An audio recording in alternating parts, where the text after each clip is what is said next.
미국 증시 불안감에 또 흘러내렸다. 나스닥 1.05% 하락 마감. 미국 증시가 이틀 연속 흘러내렸습니다. 전날에는 장중 고점 대비 반토막 났어도 상승세로 마감했다면 이날은 더 많은 매물이 쏟아지면서 주요 주가 지수가 모두 하락했습니다. 7일 뉴욕 증권거래소에서 다우존스 30 산업평균지수는 전장보다 234.21포인트, 0.6% 빌린 38,763.45의 거래를 마감했습니다.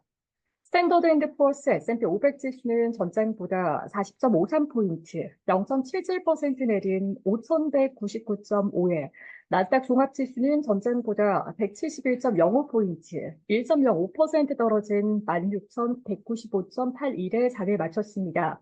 투자 심리가 어느 정도 회복됐지만 여전히 불안감도 가득하다는 게 확인된 하루였습니다. 주요 주가 지수는 전날과 마찬가지로 장 초반 상승세를 보였지만 이내 차익 실현 혹은 손절 매물이 쏟아지면서 주가가 밀렸고 결국 하락세로 장을 마쳤습니다.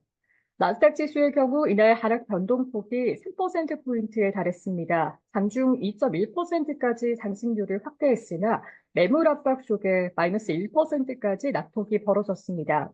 S&P 500 지수 또한 상승폭이 1.73%까지 올랐으나 결국에는 마이너스 0.7%로 거래를 마쳐야 했습니다.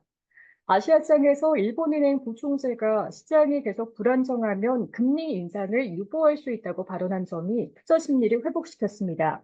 우치다 시니치 일본은행 부총재는 최근 시장 변동성을 언급하며 시장이 불안정할 때 금리를 인상하지는 않을 것이라고 강조했습니다. 하지만 이 같은 발언에도 주가 지수가 장중 흘러내린 것은 급락을 촉발한 재료가 엔캐리 트레이드만은 아니라는 점을 시사합니다.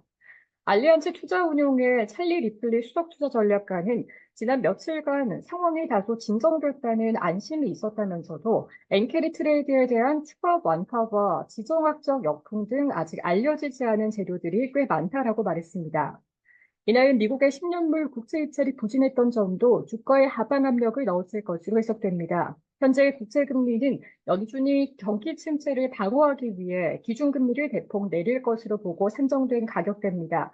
하지만 입찰이 부진했던 만큼 연준의 금리 인하 폭에 대한 기대감도 약해질 수밖에 없고 이는 주가를 누르는 재료입니다. 필라델피아 반도체 지수가 3% 넘게 급락한 점은 눈에 띄는 대목입니다. 시장 전체적으로 하락한 가운데 반도체 관련주의 하락폭이 더 컸다는 뜻입니다. 대형 기술주 가운데 엔비디아가 5% 넘게 떨어졌고 브로드컴도 5.32% 하락했습니다. ARM 홀딩스도 5% 넘게 밀렸습니다. AMD와 퀄컴, 어플라이드 머티리얼즈 등 반도체 관련 주식도 대부분 하락세를 보였습니다. 슈퍼 마이크로 컴퓨터는 회계연도 4분기 실적이 시장 추정치에 못 미치면서 20.1% 폭락했습니다. 테슬라도 최근 일론 머스크 최고 경영자의 각종 설화에 투자 심리가 악화하면서 4.4% 하락했습니다. 디즈니도 4% 넘게 떨어졌습니다. 지난 분기 매출과 순이익은 모두 시장 예상치를 상회했고, 그간 손실을 이어온 스트리밍 사업도 처음으로 흑자 전환을 보고했습니다. 엔터테인먼트 부문 영업이익도 전년 동기와 비교해 3배나 증가했습니다. 하지만 기업이익의 절반 이상을 차지하는 테마파크 사업 영업이익이 3% 감소해 하방 압력으로 작용했습니다. 전날상 마감 후에 실적을 내놓은 숙박 공유업체 에어비앤비는 주가가 14% 가까이 폭락했습니다. 매출이 전년 동기 대비 11% 증가하며 시장 예상치를 상회했으나 주당 순이익이 시장 예상에 못 미친 데다 현재 분기 가이던스를 예상보다 낮춰 잡은 여파입니다.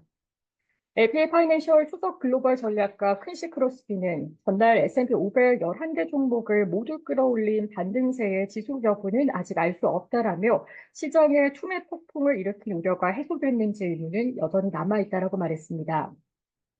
업종별로 보면 대부분의 업종을 하락했습니다. 헬스캐리어와 재료, 기술은 1% 넘게 떨어졌고 이미 소비재도 1.44% 하락했습니다. 시카고 상품거래소 그룹의 패더워스토리에 따르면 연방기금 금리선물시장에서 연방준비제도가 오는 9월에 50bp 인하 확률은 71%대를 유지했습니다.